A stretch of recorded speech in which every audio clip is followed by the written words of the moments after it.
ஹர ஹர சங்கர மகாதேவ. திருச்சிற்றம்பலம். மேஷ ராசி அன்பர்களே, மேஷம் ராசி அன்பர்களே, மேஷ ராசியுடைய குணநலன் எப்படி இருக்கும் அப்படின்னு பார்ப்போம். சரியா? மேஷம் உழைப்பில் கண்ணும் கருத்துமாய் இருக்கும் மேசராசிக்காரர்களே, உங்களின் குணங்கள் மற்றும் பண்புகளை பற்றி பார்க்கலாம். அஸ்வினி பரணி கிருத்திகை 1ஆம் பாதத்தில் பிறந்தவர்கள் மேசராசிக்காரர்கள். பொதுவாக இவர்கள் செவ்வாயை ராசி நாதனாக கொண்டு இருப்பதால் கோப குணத்தையும் பிடிவாதத்தையும் முரட்டு சுபாவங்களையும் கொண்டு விளங்குவார்கள். மேஷ ராசியின் மறுபெயர்கள் என்ன அப்படின்னு பார்ப்போம். சரியா? வருடை, மை, ஆடு, தகர், மதி, கொச்சை, கொண்டல், இதெல்லாம் மேச ராசியின் மறுபெயர்கள். சரியா? ஸோ மேச ராசிக்காரங்களுடைய நட்பு ராசிகள் யார் யாரு அப்படின்னு பார்ப்போம். சரியா?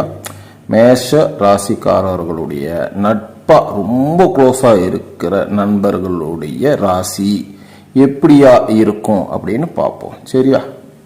மேஷ ராசிக்காரர்கள் கும்ப ராசிக்காரர்களுடன் நட்புடன் பழகுவர்.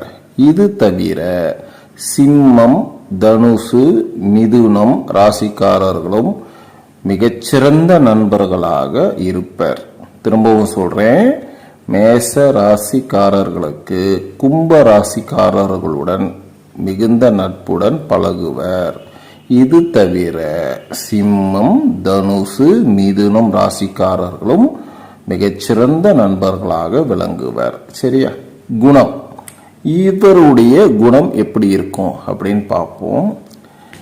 இவர்கள் மேஷ ராசிக்காரர்கள் உடல் வலிமையும் மன வலிமையும் மிக்கவர்களாக இருப்பர். ஒரு வேலையை எடுத்தால் அவர்கள் அயராது உழைக்கும் குணம் கொண்டவர்களாக இருப்பர். இவர்கள் எந்த ஒரு காரியத்திலும் தன்னம்பிக்கையுடன் செயல்படுவர். இவர்கள் எப்போதும் தலைமை பண்பு வகிக்க கூடியவர்கள். இவர்கள் அதிகம் தன்னை உயர்த்தி கொள்வதில் கவனமாகவும் மற்றவர்களுக்கு அடிபணியாத குணமும் கொண்டவர்களாக இருப்பர்.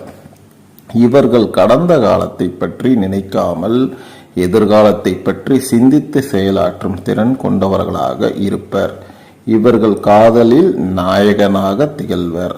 ஆனால் இவர்கள் எதிலும் நாட்டமில்லாமலும் எதற்கும் திருப்தி அடையாதவர்களாகவும் இருப்பர். இவர்களது குணம் காதலிக்கும்படி இருந்தாலும் இவர்களது எண்ணம் காதலிக்க விடாமல் தடுக்கும். ஆனால் இவர் நிச்சயம் காதலிப்பார். இவர்கள் தெய்வீக வழிபாடு மிக்கவர்களாக இருப்பர்.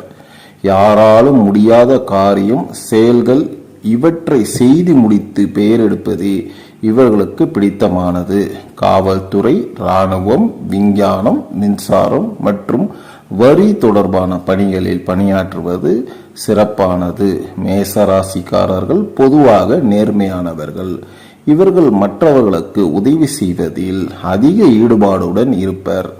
இவர்கள் தாய் தந்தை சொல் கேட்டு அவர்களை மதித்து போற்றுபவர்கள் ஆவர்.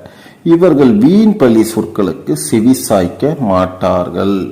தைரியமும் அஞ்சா நெஞ்சமும் இவருக்கு உடன் பிறந்தது என்பதால் எதையும் சமாளித்து விடும் ஆற்றலை பெற்றிருப்பார்கள் மேசராசிக்காரர்கள். சரியா?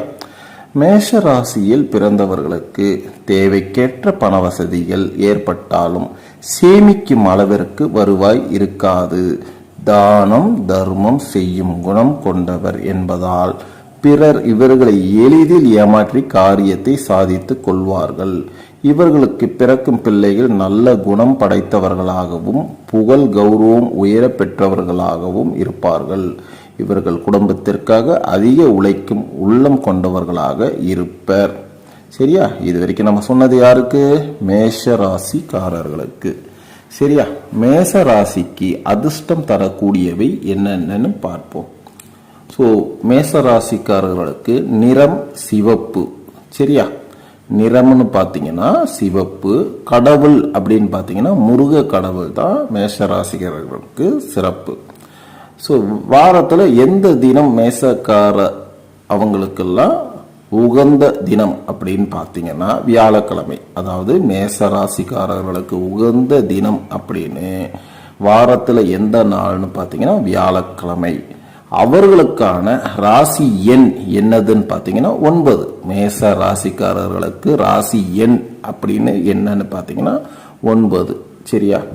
ஸோ உங்களுக்கான அதிபதி யாருன்னு பார்த்தீங்கன்னா செவ்வாய். ஸோ நீங்கள் என்ன மாதிரியான ஆபரணங்கள் அப்படி வச்சுக்கலான்னு பார்த்தீங்கன்னா கல், வைரம், மாணிக்கம்.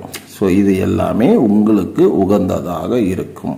இதுவரை நம்ம சொன்னது மேஷ ராசிக்காரர்களுடைய பண்பும் அவர்களை பற்றிய வரலாறும். சரியா? ஸோ இது எல்லாமே அவர்களுடைய தசாபுத்திக்கு ஏற்ப ஏற்ற இறக்கம் இருக்கும். ஆனால் பேசிக் குணம் இது எல்லாம். இப்போ நம்ம சொன்னது அதிர்ஷ்டம் மற்ற ஏற்ற இறக்கம் எல்லாம் உங்க தசாபுத்திக்கு ஏற்ப மாறி மாறி வந்தாலும் இப்ப நம்ம சொன்னது எல்லாமே மேச ராசிக்காரர்களுடைய பிறவி குணம் அவர்களை சுற்றி உள்ள நட்பு வட்டாரங்களை பற்றி தான் இப்ப நம்ம சொல்லியிருக்கோம். இது 100% உண்மை. சரியா? மீண்டும் சந்திப்போம். வாழ்க வளமுடன், வாழ்க வளமுடன், வாழ்க வளமுடன். நல்லதே நடக்கட்டும். நாராயணன்.